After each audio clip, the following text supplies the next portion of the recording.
Love Remember Me, Dennis Wilson and Bamboo, 1977–83. By Jason Austin.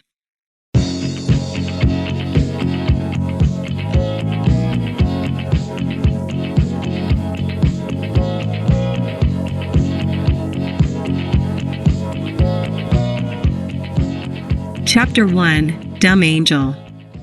The members of the Beach Boys, either individually or as a collective, have recorded more than their fair share of unreleased albums: Smile, Late in Hawaii, Adult Child, First Love, and the Wilson Paley Sessions, just to name a few. Furthermore, this does not include proposed releases such as Reverberation or California Feeling, that were ultimately rejiggered and released under different titles.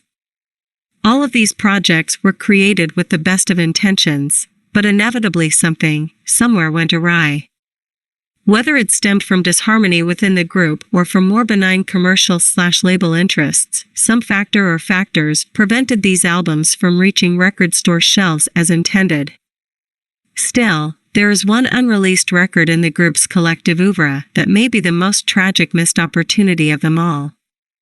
By the onset of 1977, Dennis Wilson's star seemed to be on the rise. This was not an overnight development based on the passing fancy of the general public, but rather an ascendance achieved through both hard work and a genuine creative spark. Since his brother Brian had become increasingly incapacitated by mental illness around the time of the Beach Boys' Friends album back in 1968, it was Dennis more than any of the others in the group who stepped up and delivered quality material to try to fill the monumental gap caused by Brian's near absence during the late 60s and early 70s. Starting with Friends, Dennis could be counted on to contribute 2 to 3 great songs to nearly every Beach Boys release, while at their concerts he not only served as a focal point with his legendary good looks and charisma, but also would occasionally wow the audience with one of his incredible ballads, a few of which the band would bafflingly choose not to include on any of their albums. Musical differences had started to arise as early as 1968, when Dennis candidly admitted to friends that he no longer had much in common with his bandmates. In the parlance of the times, he was on an entirely different trip from the rest of the guys. Those that knew Denny at the time would often describe the music he composed and played for them in private as, quote, soulful and funky, words not commonly associated with the Beach Boys. There was talk that other big groups were looking to pilfer him as a lead singer. Around that time, Dennis had also begun the process sometimes referred to as divesting oneself from society. During his notorious association with Charles Manson in the late spring of 1968, Dennis would voluntarily give up most of the clothing from his expensive wardrobe for Manson's girls to repurpose into new outfits for the entire tribe. He would also take the girls dumpster diving in his Rolls-Royce, which certainly must have been an amazing sight to behold. Embarrassed by his posh lifestyle, Dennis eventually abandoned his palatial estate in the Pacific Palisades to live in a one-room basement apartment on his friend Greg Jacobson's property, with no electricity and just a candle for light and an upright piano to keep himself occupied. The music poured out of him: Little Bird, Be With Me, Celebrate the News, Forever, Sound of Free, Cuddle Up, Only With You. With each new Beach Boys release, it was Dennis who showed the most artistic growth among the group. This in and of itself was considered miraculous by some, even by those that knew him best. It wasn't like it was for brother Brian, who had been zealously dissecting and analyzing the music of the 4 freshmen since he was still in short pants. No, Dennis was supposed to be the dum-dum, the surfer, the tag-along riding his 2 brothers' coattails while they did all the heavy lifting. And yet, Dennis had to only be shown a few, quote, cool chords on a hotel piano by Bruce Johnston during a 1966 Beach Boys tour stopover, and he was on his way to writing songs that would wow even such virtuoso future musical collaborators as Daryl Dragon and James Guercio. It was as though Denny was the legitimate dumb angel that Brian had once considered naming his lost masterpiece after. Ironically, the only thing limiting Dennis's artistic growth during the band's wilderness era was the Beach Boys themselves. During the time that the Beach Boys did most of their recording at Brian's home studio on Bellagio Road in Bel Air, the rest of the group would often monopolize the facilities to where Dennis could only come in early in the morning or late at night to work on his own projects. Al Jardine would later admit candidly that the band didn't know what they had in Dennis. This would all change in January of 1974, when the Wilsons would open their own brother studios at 1454 5th Street in Santa Monica. Brian would later sell his share of the studio to Carl and Dennis, leaving them as its sole proprietors. No longer would Dennis have to fight for time when it came to recording. He now had total access to a state-of-the-art facility, and thus could work just about whenever he chose to do so. And work he did. Upon the opening of Brother Studios, the first song Dennis would record there was an epic piece of his own creation that the band had previously been trying out while on the road. Titled River Song, the music conjured up majestic natural images and radiated freedom in a way that his bandmates, excluding Brian, could only dream of expressing with their own compositions. For the next 3 years, Dennis would practically live at the studio when he wasn't on the road, all the while steadily building up an array of top-quality productions with an eye towards releasing his first solo album. This wasn't Dennis's first attempt at releasing music on his own away from the group. Around the time he was off filming Monty Hellman's Two-Lane Blacktop, Dennis had been attempting to put together a solo release, but support from the band and the label just wasn't there, and the sessions ultimately fizzled out. To add insult to injury, he had also pulled his contributions from the group's contemporaneous Surf's Up album after a snit with brother Carl regarding track placement. The world would have to wait decades to finally hear 4th of July and Wouldn't It Be Nice to Live Again, tracks that certainly would have bolstered an already solid Beach Boys release. In the end, Dennis was only allotted a Trial Balloon 45, Sound of Free backed with Lady, that was released overseas and sank without a trace. Now, later in his career, he would need somebody with enough clout to ensure that he could finally achieve his objectives, and Dennis had finally found his benefactor in Beach Boys manager James William Jimmy Guercio. A classically trained musician, record producer and filmmaker, he'd previously directed the underrated Electra Glide in Blue. Guercio was nobody's fool, and he saw in Dennis the makings of a star. And as Guercio had his own imprint through CBS, Caribou Records, he was just the guy to help the middle Wilson brother reach his goal. With Dennis now co-owner of a studio, session costs and booking time weren't much of an impediment, and as such he took full advantage of the facility. He slavishly worked on his tracks, overdubbing many of the instruments himself in piecemeal fashion.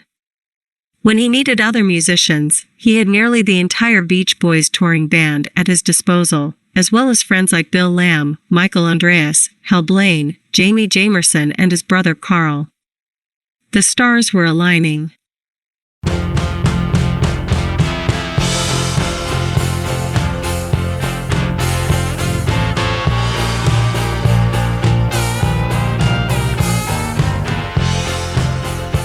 Chapter 2, Tornado. Sessions for Dennis's solo debut Pacific Ocean Blue wrapped in May of 1977, and the reps at CBS were convinced that they had a hit on their hands. Dennis at this time appeared positively giddy, doing extensive promotional work with radio and label personnel. He turned up frequently in the press during this period, always candid in his interviews, admitting that he was unsure of what his role was or what the future held for him. What nobody could deny was that the album itself was top drawer. Compared to the Beach Boys' recent disappointment 15 Big Ones, it was camembert to his bandmates String Cheese. Even better, Dennis had already gotten a head start on Pacific Ocean Blue's follow-up, provisionally titled Tornado. For those that knew him, this working title was only too perfect. Dennis was a whirlwind of emotions, ideas and energy, barely contained. They call it 1, 2, 3. I just don't stop recording, he mused to Beach Boys biographer David Leaf. And it was true. Dennis had already broken ground on several new compositions, including the subdued Wild Situation, the harder rocking Schoolgirl, a magnificent POB-styled gospel number titled Love Remember Me, the album tag song and a fine new remake of one of his contributions to the Beach Boys' 1973 Holland album, Only With You. It seemed almost certain he would already be at work on album number 3 by the time Pacific Ocean Blue was in stores. But just when he most needed stability and order to keep this good thing of his going, a seismic shift was occurring within the Beach Boys ecosystem. In early April, around the time Dennis was putting the finishing touches on his debut album, his band also signed a new $8 million deal with Guercio's CBS-distributed Caribou label, which meant that their contractual obligations to their current label Warner Reprise would have to somehow be resolved. What this also meant for the group was pressure. They would simultaneously have to submit a top-shelf album to their new label while still fulfilling the terms of their old contract with Warner's, which at the time still called for 2 more LPs to be delivered. The Beach Boys had been riding an unforeseeable hot streak in the wake of 1974's Endless Summer compilation, which had hit number 1 on the Billboard charts and kicked off a wave of U.S. nostalgia for the, quote, good old days. The group went from playing half-filled sheds to headlining 50 to 60,000-seat arenas. Their 1975 summer tour with Chicago was, quite simply, the hottest ticket in town. However, behind the scenes there loomed a battle for the soul of the band. Dissatisfied with the prescient leadership of Jimmy Guercio, singer Mike Love and guitarist Al Jardine sought to bring back the group's former road manager, Mike's brother Stephen Love, to run things, a situation to which Dennis and Carl vehemently objected. 2 years prior, Love had punched Dennis in the throat, thereby negatively impacting the drummer's voice for the rest of his life, and had also uttered a racist epithet at former Beach Boy bassist Blondie Chaplin that prompted Chaplin to leave the band. Note: Steve Love has since gone on record stating that he did not attack Dennis in 1974, but rather defended him after a bouncer at the Red Onion Club in Redondo Beach karate-chopped Dennis in the throat. Needless to say, both Dennis and Carl fought hard to block Steve from being brought back into the fold. Nevertheless, with Brian Wilson still too busy fighting his personal demons to pick sides, the TM faction of Michael and Alan, so named for their shared enthusiasm towards the practice of transcendental meditation, eventually got their way, and Steve Love ultimately replaced Guercio as the group's major domo in March of 1976. Love's first managerial maneuver was to initiate the Brian is Back campaign. In the wake of Brian's withdrawal from the public eye, curiosity had been building as to whether the eldest Wilson brother was well enough to even sing in the shower, let alone in front of 50,000 screaming fans. Rumors regarding Brian continued to spread as the band's popularity increased, to the point where it was almost a game among fans to outdo one another with tales of his oddball behavior. As such, getting the group's leader back out on the road must have seemed like a splendid idea from the Beach Boys' perspective. By doing so, they could try to convince the world that Brian was actually A-OK.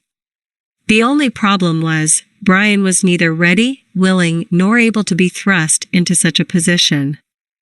Frightened by her husband's increasingly erratic escapades, Brian's wife Marilyn had recently entrusted his welfare to one Dr. Eugene Landy, a, quote, hands-on psychotherapist who provided round-the-clock care for the modest price of $240,000 a year. Astoundingly, Landy's role didn't just stop there. The therapist also took on an active role in band politics, going so far as to sit in on closed-door meetings where the group discussed the track listing for 15 big ones. The good doctor exerted undue control over his patient in all matters, and he was fully in favor of getting Brian back out in time for the band's summer tour. Had Brian rejected Landy's wishes outright, or simply refused to comply with the doctor's recommendation to go out on the road, his only other option was to be involuntarily committed to an inpatient psychiatric facility. It was a choice between being locked into the tour or just being locked up in general.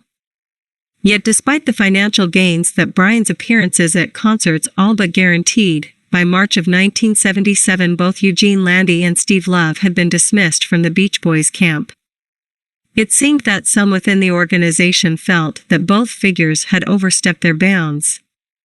The job of managing all of Brian's day-to-day activities then fell to Stephen's younger brother Stanley Love and Stan's friend Rushton Rocky Pamplin.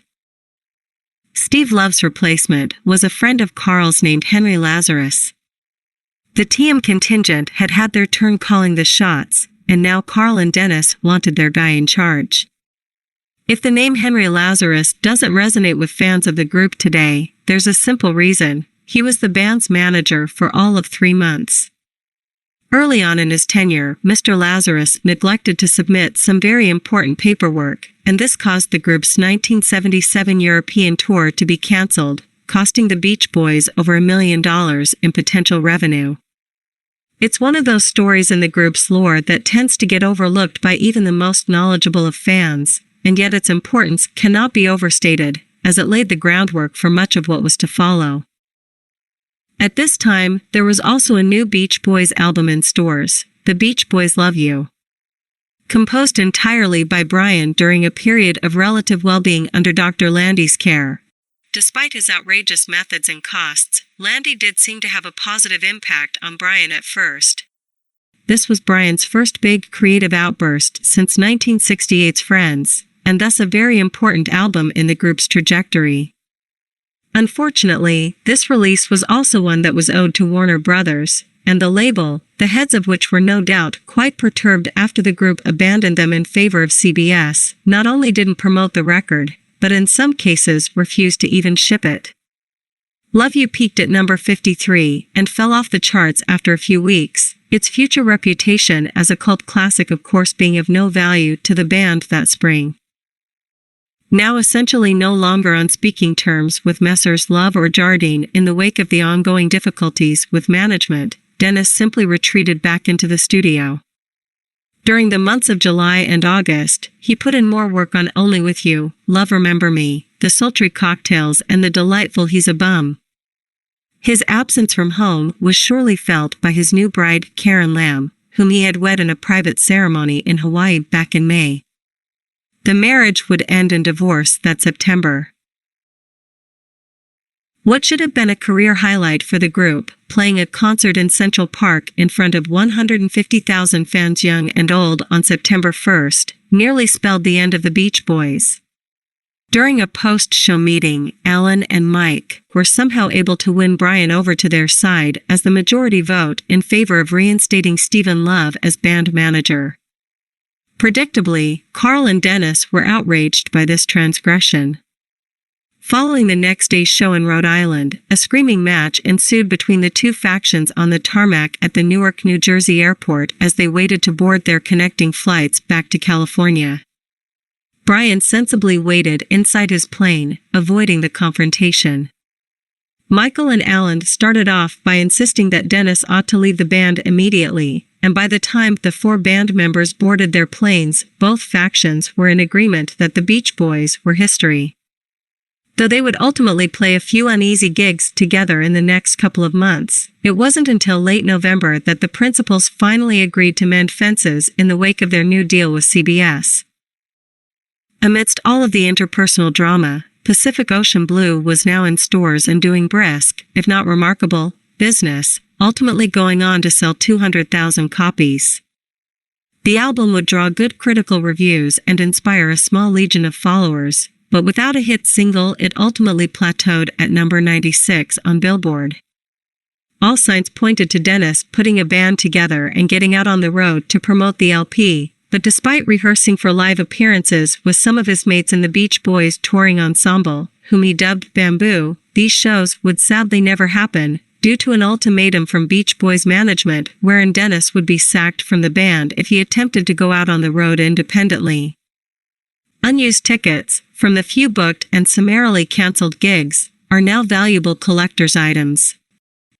When not out tending to his promotional duties, the newly single Dennis was working on several tracks that October, including a heartfelt love song dedicated to, and co-written by, Karen, called Baby Blue. He also resurrected his gentle 1974 piano ballad, My Love Lives On, and started rehearsing another new song with his backing band titled Time for Bed. A raucous, New Orleans-styled R&B excursion, Bed was capped off by a guide vocal showcasing Dennis at his most lascivious. "Marijuana, beer and wine is for me," he intoned in his well-worn tenor. Regrettably, the truth was much darker. During a conciliatory meeting with his now ex-wife that New Year's Eve, Karen Lamb convinced the Beach Boys drummer to try heroin for the first time.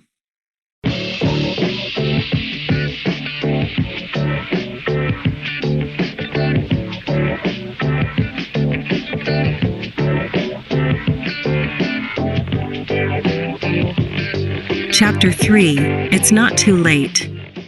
1978 was perhaps the worst year the Beach Boys had faced up to this point, a period where everything that could go wrong did go wrong, and everything that could have gone right mostly went wrong as well. It was a year so hellish that it seems remarkable in retrospect that the band escaped it intact. But through it all, Dennis Wilson continued recording and pouring his heart into his music until, regrettably, he no longer could. The previous November, Michael, Alan, and Brian had all decamped to Fairfield, Iowa, to record at Maharishi International University. In a crassly commercial move even by Beach Boys standards, the trio had decided to hedge their bets and simultaneously record both holiday and non-holiday themed lyrics for their latest batch of songs. The holiday versions of some of these songs would comprise an album to be called Merry Christmas from the Beach Boys, which would satisfy the terms of the band's Warner's deal, while the secular lyrics would then accompany the leftover tunes to create a new album for CBS originally titled California Feeling, but ultimately released much later, on Warner's, as the label flat out rejected the Christmas album as a MIU album. Predictably, Dennis was nonplussed. "I don't believe in that album. It's an embarrassment to my life. It should self-destruct. I hope that the karma will fuck up Mike Love's meditation forever," he cracked to the British press when asked about MIU. But beneath the surface-level hilarity of the comment lurked a hard truth. Michael and Alan's devotion to the TM lifestyle was having a real impact on the Beach Boys. The album's title brazenly reflecting their devotion to the Maharishi might have been one thing, but by December, several of the group's touring band stalwarts were suddenly being let go in favor of TM practicing musical friends of Mike Love's. With this ongoing culture war consuming the group, Dennis must have relished having the studio more or less to himself during the last 2 months of '77. Yet strangely, available studio documentation reveals almost no work being done by Dennis on his new solo record, now tentatively titled Bamboo, during this period. Instead, he focused most of his efforts on a new song for the proposed Christmas album. Alternately titled Morning Christmas or Holy Evening, this hymn-like number was a spellbinding and emotional plea for holiday unity. Regrettably, it would remain unreleased until 1998, when it was finally leaked out as part of a Beach Boys Christmas compilation. While it's certainly possible that Dennis was engaging in some off-the-books non-union recording sessions at Brother during the final months of '77, and thus no paper trail, one might also suspect that by now he had found something else to occupy his time that wasn't quite so wholesome as the simple joy of making music. While he did have both touring and the holidays to contend with, the end of 1977 was also when Dennis Wilson transitioned from a recreational drug user to an addict. A compulsive personality by nature, Dennis approached drugs the way he did everything else in life, with enthusiasm and zeal. The experimentation with heroin at Karen's behest had initially led to withdrawal sickness that had prompted Dennis to vow to never use the drug again, but that promise was short-lived, and soon both of his brothers would also be ensnared in the same destructive habit. As was typical for the Beach Boys by this time, this bad situation quickly got worse. Late in February, the band embarked on a CBS-mandated tour of New Zealand and Australia that would ultimately alter their already uneasy interpersonal alliance in a way from which there was little chance for recovery. Upon their arrival, word soon got around to management that Brian had been seen scoring heroin in New Zealand prior to the opening night of the tour, which had led to some erratic onstage behavior later on, followed by the Beach Boys leader falling violently ill after a show. Note: another source later claimed that Carl had actually been the one to cop the drugs for Dennis while in Melbourne, and that Dennis had then shared his stash with Brian. Stephen Love, once again ostensibly in charge of managing the band, was incensed. The tour was being bankrolled by Australian financing giant AGC in coordination with television personality David Frost's Paradigm Productions, and if word got back to AGC about the brothers' malfeasance, it would be bad from both a public relation and from a financial standpoint. Things quickly came to a head on March 8, following a poorly received concert at the Myer Music Bowl in Melbourne. Carl, in particular, was not in good shape due to a nagging back injury, and had been self-medicating throughout the tour. Not being a particularly voracious drug user by nature, Carl's tolerance was not that of his brothers, and he had appeared very obviously inebriated on stage that night.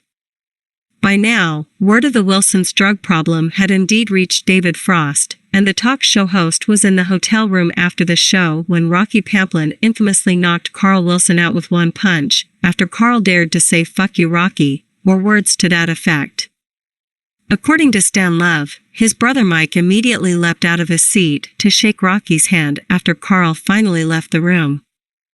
Later, on the night of March 14 in Perth, Carl again appeared on stage looking sluggish and obviously bombed out, collapsing midway through the set. The next day there was hell to pay. Patrons had walked out of the show, and the media was having a field day at the band's expense. Carl was forced to appear on Australian television the next morning to offer a public apology. His excuse was that he had drunk 2 Mai Tais and taken a Valium on an empty stomach prior to the gig. Ultimately, there was one bit of good news to be had, in that Carl apparently had learned his lesson and got his act together soon after his return to the States. The younger Wilson would soon revert back to his good old reliable self, leaving his dalliances with hard drugs in the past. Once stateside, his first act was to fire Stephen Love and replace him with the experienced concert promoter Tom Hewlett. This action was backed by both Alan Jardine, who had temporarily switched his voting alliance due to his disgust over Rocky Pamplin's actions in Melbourne, and Mike Love, who was irritated that Stephen had called him stupid for going off to visit an ashram instead of staying home to rehearse for the group's upcoming tour. Now back in Santa Monica, it was time for Dennis to get things cranking in the studio. And although he wouldn't match the pace he had set for himself at the beginning of the previous year when he was pushing to get his first album done, by the start of 1978 the drummer seemed like he was rededicating himself to his next album. Throughout January, he had continued to develop Baby Blue and had also commenced working on a then formless electric piano piece tentatively titled Surround Us. February saw him return to Wild Situation, and it would seem from the available studio documentation that these 3 songs were his main focus during the early winter of '78. Dennis had also by now decided to re-record He's a Bum in a new, island-inspired arrangement, and he also began work on an instrumental titled Common, backed by a young prog rock group out of Ohio named The Load, that were friends with brother engineer Tom Murphy. Note: while the idea of Dennis quietly blowing his mind to albums by Emerson, Lake and Palmer, Gentle Giant or Yes might elicit a grin, according to Load drummer Tommy Smith, Dennis was completely unfamiliar with prog rock, though Wilson greatly admired Smith's musicianship and would go on to enlist Tommy's brother Sterling into the Beach Boys touring band. If it seems as though Dennis got along with his support musicians better than the actual Beach Boys themselves, that would largely be correct. Some of Dennis's best friends in the organization were musicians like Ed Tulia, Bobby Figueroa, Billy Hinchy and Ed Carter, all of whom helped out on the Bamboo sessions. This bond was formed on tour and in hotel rooms after hours, where Dennis and Carl would often slum it with the touring musicians, while Mike and Al would ensconce themselves in their private suites to meditate. Dennis's closest associate within the group was Puerto Rican keyboardist Carly Munoz. A brilliant musician and gifted songwriter, Carly's talent enthralled Dennis enough for the Beach Boy to ask him to produce his new album. No small thing, as Dennis had roundly rejected Jim Guercio when Guercio initially began insisting that Dennis bring in somebody to help oversee the sessions. While Munoz ultimately rejected the offer to produce, the two musicians obviously had a vibe going, and Dennis still wanted to do what he could to assist Carly in bringing the keyboardist's original songs to a wider audience. Starting in late April, the duo would attempt to record no fewer than 7 of Munoz's original numbers, with 4 being selected as keepers. The Rollicking Under the Moonlight, the soulful and percussive Constant Companion, and 2 fine ballads, All Alone and It's Not Too Late. It was at this point in time that Bambu's concept began to bifurcate. Originally envisioned as a straight-ahead rock album that, to quote Dennis, kicks, now it was becoming both more ballad-heavy and more of a duo project than a solo outlet for Dennis's own material. Even the album's title was considered being altered to End of the Line. Changes aside, Munoz's 4 contributions to the album were all quite solid and also allowed Dennis to stretch as a musician, especially on the Afro-Cuban Grooves of Companion, which featured extensive percussion overdubs from Weather Report's Manolo Badrina. Taking stock of all of the session work completed by mid-April, it seemed as though the new Dennis Wilson album should have been arriving in stores within a month or 2.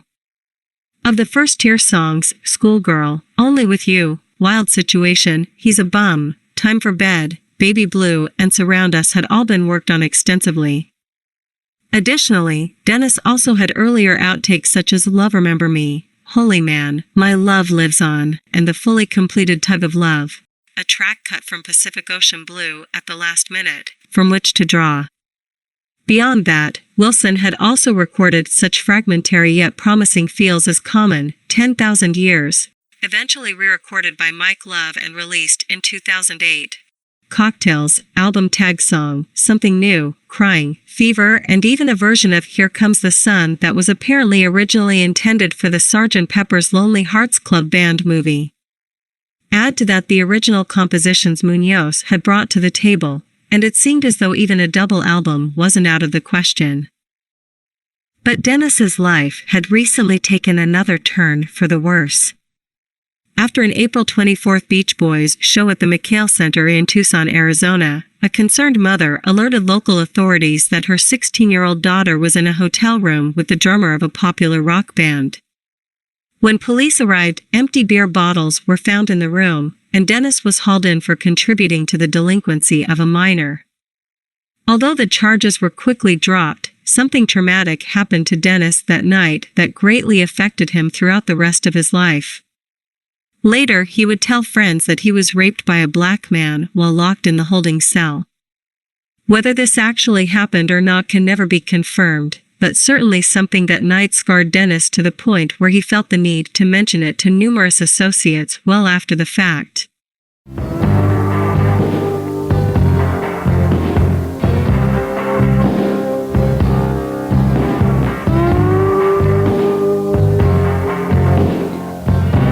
Chapter 4, I've Got a Friend. 2 days after the Tucson incident, Dennis's collaboration with Carly began in earnest. Throughout the rest of April and May, the duo worked together at Brother on Munoz's Under the Moonlight, I Don't Want to Go, and It's Not Too Late with the able assistance of staff engineer Tom Murphy. With the other Beach Boys busy attempting to finalize MAU, an album Dennis was not involved with other than for the lead vocal he'd recorded for Brian's My Diane back in December. The month of May seemed like the perfect time to lock down Bambu. However, the responsibility of being a Beach Boy was seldom easy for the itinerant drummer. As usual, there were tour dates to contend with, as the group were booked all throughout the country during that month. The life of a traveling rock star isn't always some pie-in-the-sky fantasy. There are serious obligations to contend with, and a lot of cash is typically on the line. Close friends who form bands often become bitter rivals once serious money is involved, and the pressure can get quite real. In this respect, the Beach Boys weren't really that different from 1,000 other popular groups. And though Dennis and Carly had the benefit of being on the road together and could perhaps run through some things after a gig, touring must have seemed like an unwelcome distraction when it was keeping them away from the studio. Furthermore, Dennis was displaying symptoms of attention deficit hyperactivity disorder when it came to his own material. Like Brian during the Smile era, the same motor that propelled Dennis to create new songs on a regular basis was also driving him to abandon perfectly good existing ideas in search of new ones. Logic would generally dictate that one finish recording their old songs first before moving on to new material, but artists typically don't think in such a linear fashion. Engineer John Hanlon neatly summarized Dennis's mindset during the Bamboo sessions. It wasn't that Dennis was scattered, I don't think. It was that he didn't have the time or patience to dick around finishing something really, really well. Some stuff he did, but he was in a whirlwind of recording, and I didn't realize how fractious it was. Bamboo was unfinished, but all the parts were there. Tom Murphy offered a similar recollection to Wilson biographer John Stebbins. Dennis was a very talented person with great, creative ideas in the studio who was, for the most part, fun to work with. The hours were hard because I didn't do drugs, and to keep up with him was difficult. He had sparks of amazing creativity and lots of destructive bouts of erasing things, destroying things, and not finishing things. As Jim Guercio later recalled, Bamboo wasn't finished because, in my opinion, Dennis lost focus. And Bamboo didn't get finished because of alcohol and drugs. That would be the right answer. Carly Munoz ultimately confirmed Guercio's comments in an interview with author Adam Webb. I don't know what happened. I truthfully don't. I was having kids, and then Dennis started going off the deep end, and then he met Christine McVie, and he started doing a lot of drugs, and then that was it. In truth, the partying, the life on the road, the hangers-on, the warped perspective that stardom often conjures up, all of this had to have been getting to Dennis. No longer a kid, he would turn 34 in 1978. Years of self-abuse had led to physical and psychological deterioration more common for a man twice his age. Already thrice divorced and the father of 4 children, 3 being his biologically and 1 being adopted, Dennis's focus should have been on getting clean, but the demands of the rock and roll lifestyle made no accommodation for this. Not when there were obligations to fulfill, deadlines to meet, and always more money to be made. Dennis's writing partner and best friend Greg Jacobson realized the toll this was taking on the drummer early on in the sessions.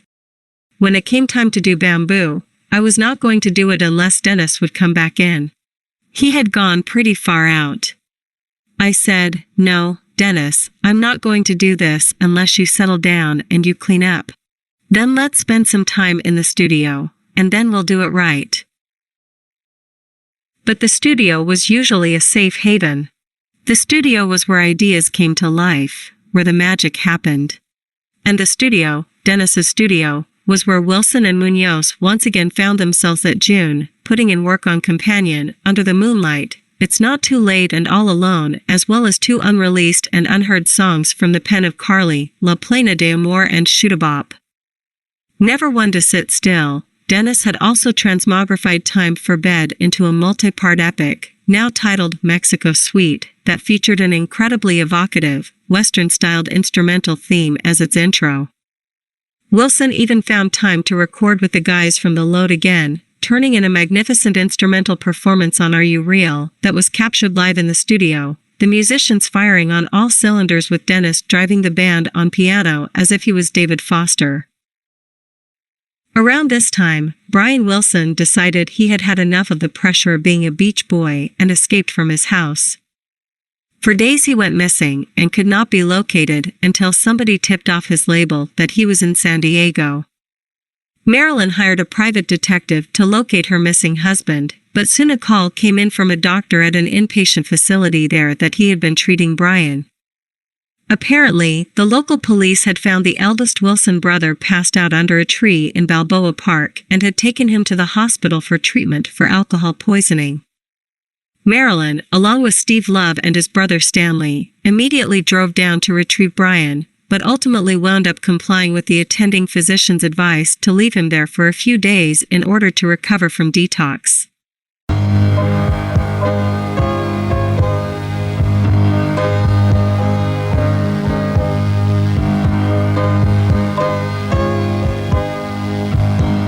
Chapter 5, All Alone.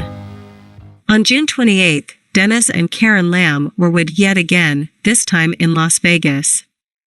It would not be the most perfect of nuptial arrangements, as Dennis filed for divorce on July 12, 2 weeks into the renewed union.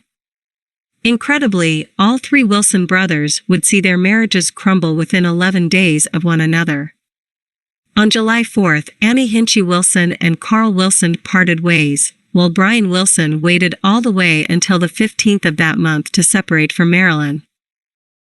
As this unfathomable string of marital misfortune was occurring, Dennis and the normally amiable Carl had it out at the studio. A screaming match took place, with the typically calm and collected Carl getting red hot in the process. After cooler heads prevailed, Carl was coaxed into the vocal booth where he gave possibly the most evocative vocal performance of his entire career on Munoz's It's Not Too Late. This volatile mixture of chaos and beauty perfectly summarized the Bamboo sessions heading into July. However, Carl's July 15th It's Not Too Late lead vocal recording was even more significant for another reason. It would be the last ever Beach Boy session at Brother Studios. The inherent cost of running the entire operation was bleeding Carl and Dennis dry, and regretfully Carl had to make the decision to sell their home base off to a group of investors headed by jazz saxophonist Tom Scott.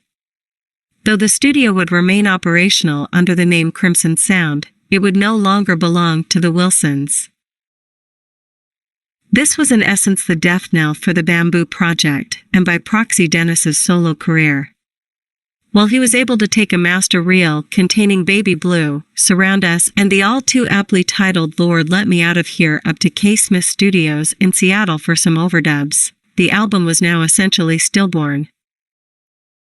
Upon returning to LA, the demand from CBS for the Beach Boys' upcoming label debut hung around the group's collective neck like an albatross. The play, at CBS's insistence, was to have Brian produce their label debut, and at first it seemed like all were on board with the idea. The group and their new manager Jerry Schilling flew to Columbia headquarters at Black Rock for what they assumed would be a pep talk from label majordomo Walter Yetnikoff. They were now over a year behind on delivering the album after receiving their $2 million signing bonus from CBS. Yetnikoff surprised all by entering the room and stating plainly, "Gentlemen, I think I've been fucked." Note: the story has also been told that Yetnikoff's famous comment occurred at the studio in Miami after having listened to some of the band's latest material. The room fell silent until surprisingly Brian, of all people, spoke up. "Mr. Yetnikoff, I've got some ideas for some songs, and I'd like to record them at Criteria Studio in Miami." "Okay," barked Yetnikoff, and the meeting adjourned. The group then hop-skipped down to Miami to record at the BG Studio, Criteria. With Brian fully back in charge, they hoped to show their new label that they meant business.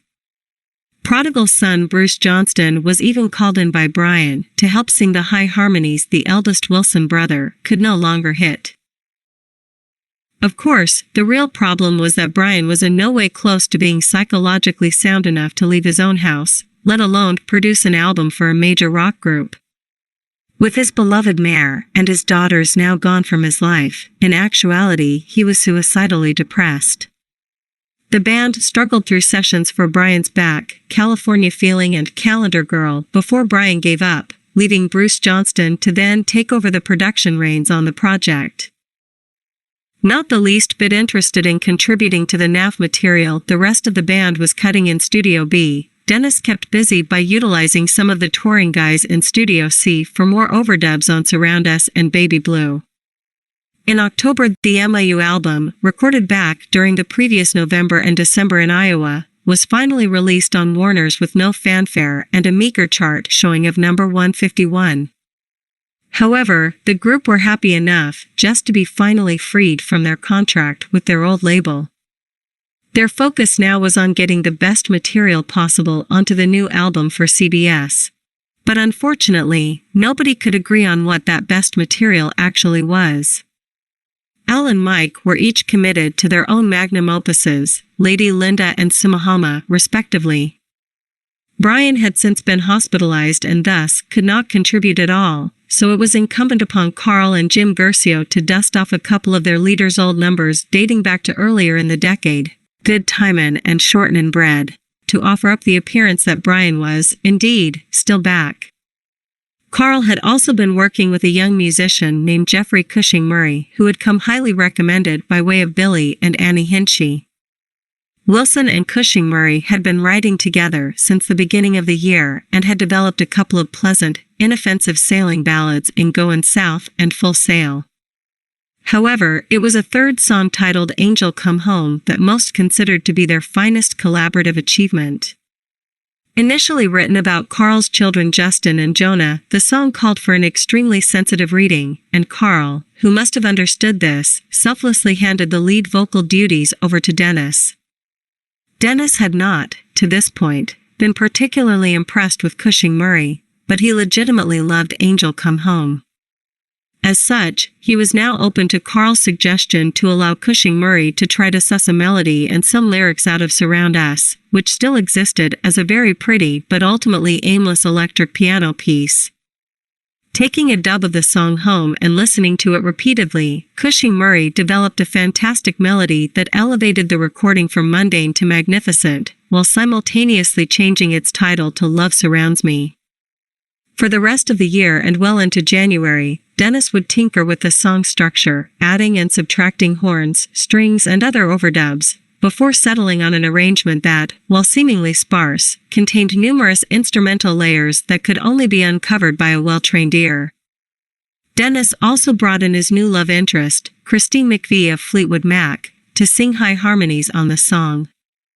The final album version of Love Surrounds Me was a minor masterpiece that easily outclassed most of the other Beach Boys songs surrounding it, while simultaneously summoning forth feelings of melancholy over what Bamboo could have been.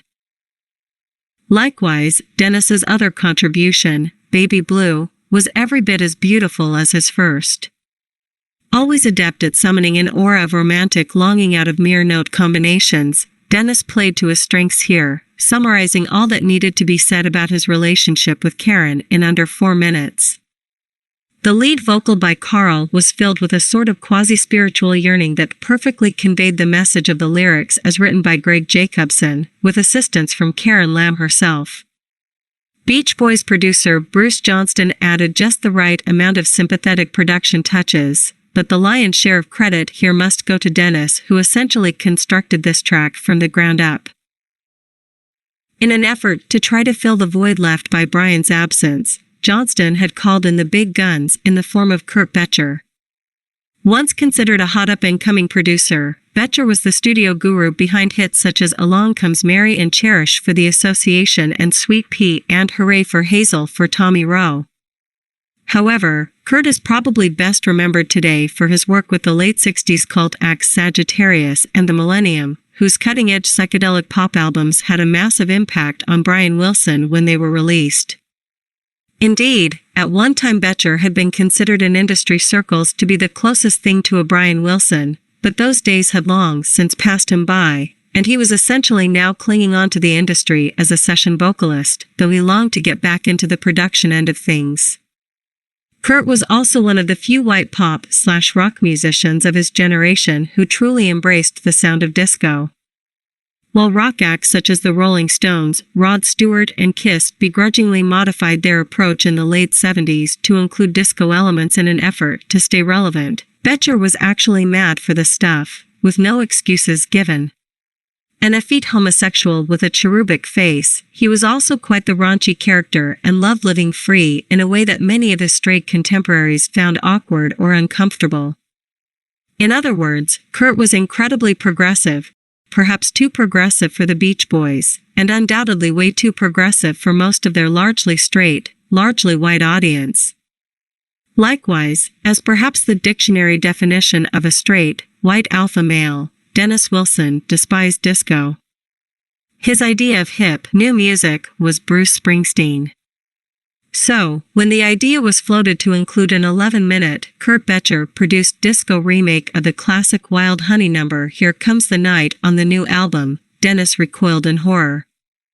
2 more Bamboo songs were in the running for inclusion, Time for Bed, and Carly Munoz's Companion, the latter of which Carl Wilson wanted to be the first single off the record. And instead of those, the group were now about to devote a third of the album to this. Also troubling was the fact that the track listing for the new record, now titled Light Album or LA for short, called for this extended disco workout to lead directly into the delicate and gentle Baby Blue. It was almost impossible to do a worse job of track sequencing. On April 27th, the group hosted Wolfman Jack's The Midnight Special television program, performing 6 songs. During Here Comes the Night, Dennis could be seen hiding in the background amidst a bevy of percussionists and background singers, barely miming along while not looking remotely interested. Things improved for the drummer considerably when he was called upon to perform Angel Come Home, of which he gave a tremendous reading. The Light album itself came out on May 19th and could manage no better than number 100 in the Billboard US Top Albums chart, barely surpassing the dreadful chart performance of the unpromoted Warner's contract filler MIU album. Clearly, this was an unmitigated disaster for a band that had signed an $8 million deal with CBS. When the group performed Here Comes the Night during their March 3rd showcase gig at Radio City Music Hall, they were unceremoniously booed by the audience.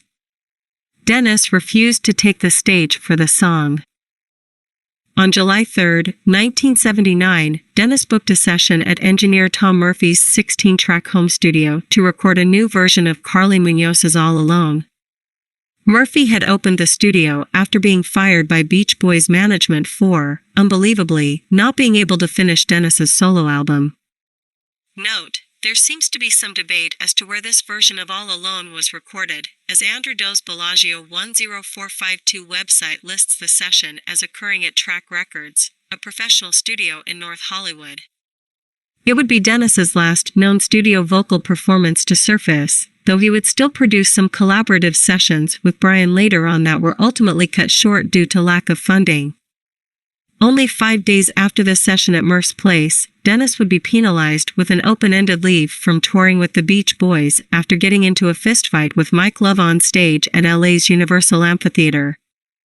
For a time, it seemed the steady hand of manager Jerry Schilling would be enough to keep the organizational wheels turning, but internally the group was becoming even more fractured. Set adrift with no income from touring, Dennis was at loose ends.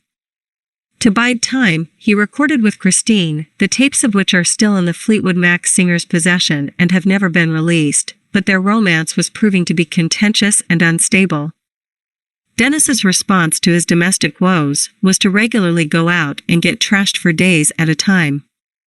He was a constant presence at Chez J restaurant in Santa Monica, fraternizing with the regulars until he'd get too drunk and would be politely asked by the management to leave. Whenever he was too partied out, he'd have his friend Steve Goldberg drive him back to Christine's so that he could go sleep it off in her guest house. The cycle would then inevitably repeat itself. In truth, Dennis's greatest joy was likely his yacht, the Harmony. He had bought the 50-foot twin-mast ketch back in 1976. An experienced sailor, he loved to take the boat out onto the open ocean, but oftentimes he would just leave it docked at Marina del Rey and hold court so that he could get to know his boat slip neighbors a little better. Surprisingly, rather than setting sail or just staying in Venice and partying it up, Dennis started putting out feelers to the Beach Boys, letting them know he was sorry and that he would like to rejoin the band. Maybe it was about the money, or maybe he just didn't know any other life, but in all likelihood, it was really just that he loved being a part of the band more than anything. Without them, he really was a leaf on a windy day. On August 11th, he joined the Beach Boys at Honolulu's Aloha Stadium to play part of a set. Then on October 15th, he turned up at Western Studios, the site of the group's former glory, to play drums on an impromptu version of Johnny Be Good. He returned to the studio again in November with Christine in tow, but was soon asked to leave. Carl and the group's position seemed to be, if you can stay clean and out of trouble, you can be a Beach Boy, but the middle Wilson brother was regrettably having no part of the sober lifestyle. Finances were a massive problem. The lack of touring income, combined with Dennis's free-spending ways, meant that he was typically cash poor while at the same time racked with significant debt. Eventually, he hired a business manager named Robert Levine, who would go on to become his personal manager within a year. In a 1984 Rolling Stone article released in the wake of Dennis's death, Levine laid out his client's financial picture as of 1980. He was heavily in debt when he came to me. The whole gamut. 2 years of back taxes. He owed everybody in every store money. We set up a program where it took us about 2.5 years to work down the most pressing debts. Eventually, in June of 1980, Dennis's wish came true. The group brought him along on their 8th European tour. Surviving video footage from their June 21st Nebworth gig shows Dennis looking relatively fit, though still sporting his scraggly beard. He would lead the group through Surfer Girl and also offered up an emotional "You Are So Beautiful," the hit song he co-wrote with Billy Preston but never received credit for. The highlight of the year was the group's July 4th concert on the Mall at Washington, D.C., where a now clean-shaven Dennis absolutely crushed it on the drums in front of 500,000 people. It appeared for one brief moment that the real Beach Boy was back. However, that was not to be. On December 5th of that year, the band filmed a disastrous live interview appearance on Good Morning America where a clearly dazed Dennis appeared hungover and half asleep, drawing the attention of GMA host Joan London. The group had to call Jerry Schilling over to take the attention off of their drummer. Sadly, Dennis's romantic life was not in much better shape. He was in the habit of routinely asking the far wealthier Christine for handouts, which he would then spend on cocaine. As his usage of the drug began to skyrocket, he increasingly turned to alcohol in order to ward off the shakes. Christine loved Dennis and typically forgave him for his foibles, but on the advice of friends and attorneys she ultimately broke things off with him late in the year. Dennis simply shrugged and moved into a rental house on Wavecrest Avenue in Venice with buddy Steve Goldberg. 1981 would start off promisingly enough with Dennis producing Brian that January on the charming Stevie over at Sounds Good, a small studio favored by Kurt Betcher thanks to its hardworking owner/chief engineer Bill Fletcher. However, disaster would soon strike yet again for the wayward drummer. Infuriated with Dennis and his propensity towards supplying Brian with illegal drugs, Brian's handlers Stan Love and Rocky Pamplin decided to extract some revenge. After attending a Super Bowl party aboard a yacht on January 25th, the duo drove out to Venice with the goal of teaching Brian's brother a lesson he wouldn't forget. Note, again there is some dispute among historians as to the exact date of the event, as other sources have indicated the beating actually took place the Sunday of Super Bowl 17, January 30th, 1982. Identifying themselves as police officers, they barged through the door of the Wavecrest house, forced their way past Dennis's guests and steadily beat Wilson to a bloody pulp before throwing his crumpled body through a glass window.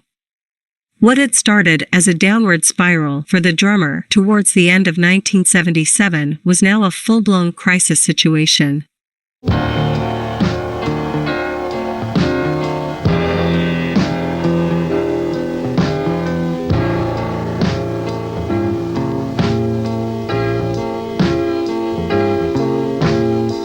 Chapter 6, Farewell My Friend.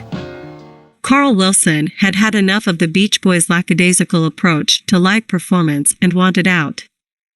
At the end of the group's February 1981 tour, the guitarist announced he was going on hiatus from playing shows with the band in order to venture out on his own.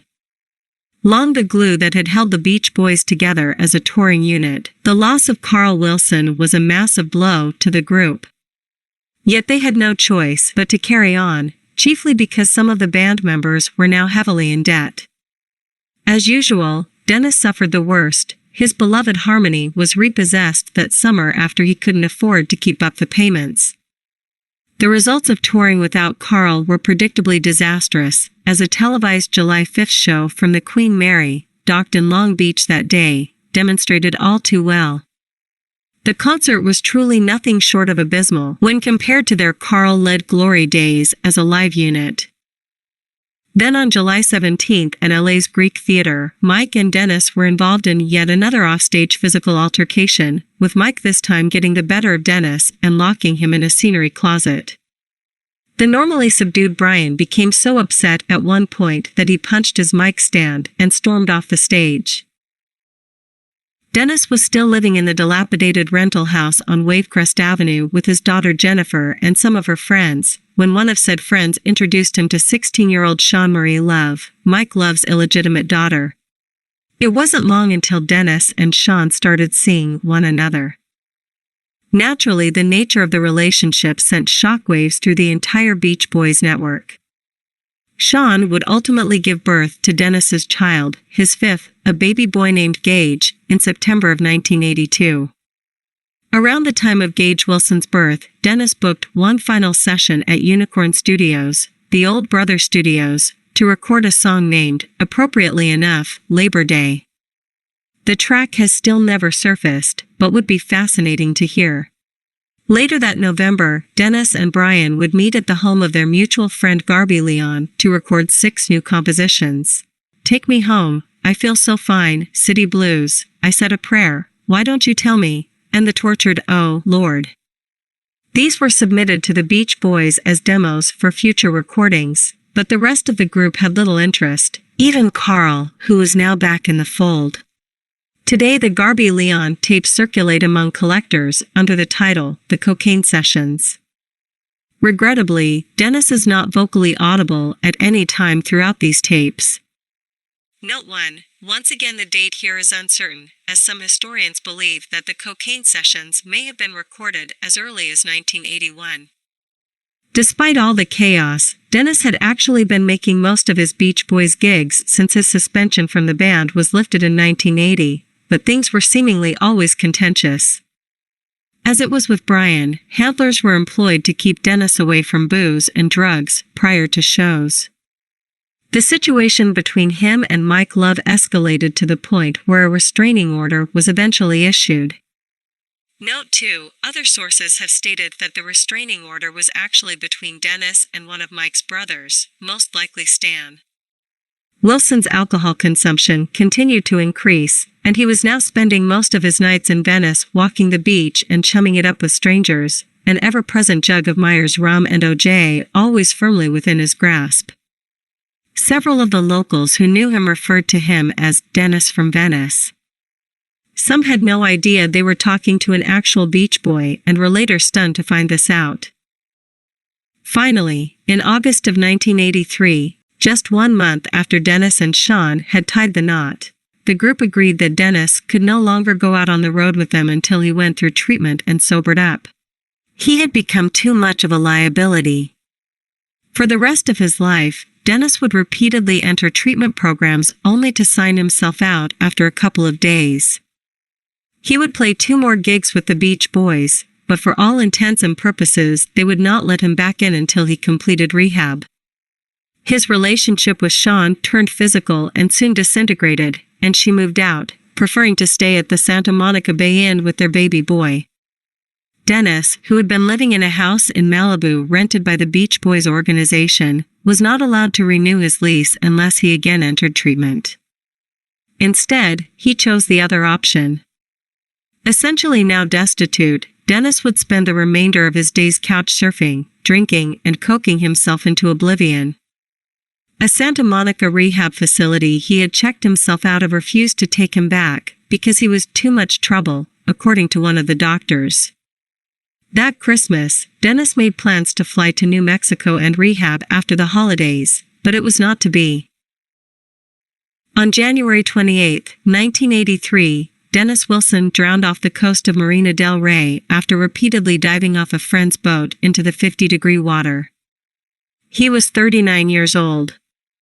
In the days leading up to his death, friends recall him saying that his goal was to finish Bamboo just as soon as he got out of rehab.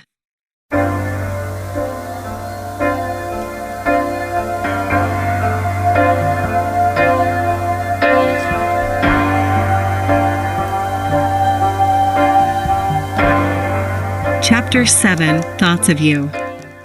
Dennis Wilson was a complex man, and it can be hard to reconcile the free-spirited Adonis he resembled as a youth with the penniless vagabond he ultimately devolved into during his final months. It's been said that he lived more in 39 years than most people do in twice that time, and that seems correct. However, it's hard not to wonder what, if anything, could have slowed his rapid descent to rock bottom. It's known that Carl and Jimmy Guercio had planned an intervention for him, but that Dennis didn't survive to see it. Would it have helped? One can't be sure. While a formal psychological profile is beyond the abilities of this author, some factors can still be determined by simply analyzing the history of the Beach Boys as a family endeavor. After all three Wilson brothers have, on various occasions, referred to their father Murray's abusive personality and how they were all forced to cope with it during their formative years. Clearly, in turn, this abuse influenced their adult lives in ways that can be identified. Brian, the eldest, tried his best to please Murray, doing well enough in school, excelling in sports and gaining a reputation among his peers as a popular, affable guy, albeit one with a strange sense of humor. And yet, he was also prone to isolation and escapist fantasy, as a means of dealing with his traumatic upbringing. Meanwhile, Carl, as the youngest, relied on his mother Audrey's protection in order to stay safe while simultaneously falling into the role of the family mediator at a young age. Of the three brothers, Carl may have experienced the least amount of childhood trauma, again likely due to his age, which in turn led to a relatively stable adulthood, though he remained shy and introverted and was always something of a compulsive eater.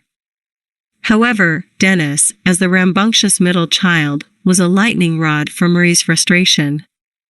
The seeds of his deviant adult behavior were noticeable even in his youth, when he engaged in activities such as burning down a field in his hometown of Hawthorne. Today, this type of conduct would be more accurately identified as a boy acting out in order to gain his father's attention, but in the late 1950s and early 1960s he was simply tagged as a troublemaker or a bad seed and treated accordingly, right down to his neighborhood nickname of Dennis the Menace. Receiving excessive punishment as a child has a way of instilling lifelong feelings of guilt and shame, particularly if it is delivered as a first resort. Though Murray Wilson clearly saw his harsh disciplinary tactics as a form of tough love, it's doubtful that his children felt the same. Murray's almost compulsive need to turn his boys into men ensured that they were either too scared to approach their father with any emotional issues that they were experiencing, or, in Dennis's case, openly defiant of his authority. If the saying is true that, to a hammer, everything looks like a nail, then Dennis likely felt as though he mattered about as much as the scrap metal he was paid to sweep up at Murray's Able Machinery Company. Where Murray Wilson did excel, however, was in his role as band manager, protector and guiding light of the early Beach Boys. His constant exhortation to fight for success instilled a necessary work ethic into a group of young people who likely would not have taken their musical career quite so seriously as to succeed at such a grand level so early on if left to their own devices. Their father/uncle was also correct in his estimation of Hollywood phonies, with their easy charm and unsavory motives. His advice that families ought to stick together, act honorably in all business dealings, and not fall prey to the easy way is undoubtedly why the Beach Boys still exist in some form or fashion 60 years after their inception. Yet the traits of a good business manager are not the same as those one needs from their father, and from what little evidence exists, Murray seemed incapable of tempering his honesty with any sort of kindness. It's likely that Dennis's constant quest for a surrogate father in his adult years, from the Maharishi to Manson to Pops Hinchey, stemmed from the type of paternal, quote, love, unquote, he grew up knowing. The following is the contents of a letter sent from Murray to Dennis in the spring of 1968. Dear Dennis, to say that this is about the camera would be wrong. This is not, nor was it ever about the camera, but rather the defiance and disrespect for your father which marks all your actions. Time and time again, my authority as head of the household has been called into question by your manner, your choice of friends, and your careless disregard for the laws of the land. Breaking my camera was but another sign of your total failure on all levels as a son. Being a, quote, cool, unquote personality with a charming manner can only get you so far before responsibility, direct-mindedness, and honesty are required for business success. Your reliance on merely, quote, getting along, unquote, as a member of the Beach Boys will not last forever. I have drawn up a payment plan that I have attached to this letter to take care of the camera situation. Sincerely, Murray, Dad, Wilson. It's obvious from this typed letter that Dennis had somehow damaged one of Murray's cameras. He had previously written Murray a promissory note on January 29, 1968, stating that he, Dennis, would return the camera Murray had loaned him in the same shape in which it had been received within 90 days, which would have been right around April 29th, nearly the exact date that this total failure on all levels as a son fell in with Manson and his family. While it's hard to take seriously the petulant complaints of a narcissistic father asserting his dominance as the, quote, head of the household over his millionaire adult son from whom his own wealth partially stemmed, to dismiss them out of hand as just an old man yelling to be heard would be missing the point.